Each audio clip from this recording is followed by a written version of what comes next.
For you to text and drive in Austin. And today, on the first day of bill filing at the state capitol, one lawmaker is aiming to make that ban statewide.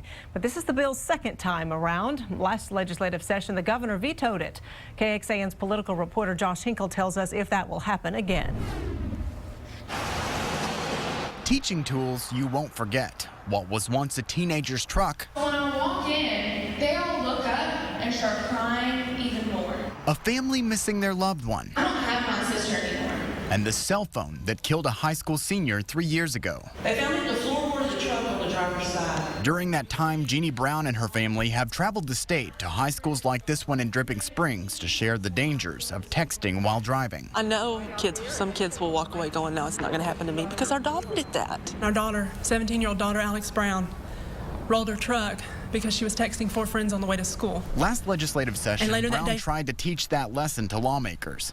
She had Alex's truck outside, and the backing of a bill meant to ban the driving distraction statewide. In the end, both chambers passed the legislation, But the governor said no with the veto. He agreed texting while driving is reckless and irresponsible, but said a ban would be a government effort to micromanage the behavior of adults. This is not the first time Alex's family has visited Dripping Springs. They usually hit up the same schools more than once, knowing sometimes it takes a reminder before the message sinks in. I don't want my siblings to ever have to go through that, and I don't want my parents to ever have to plan my funeral. Jeannie's hope is that the reminder will work with lawmakers and the governor this time around too.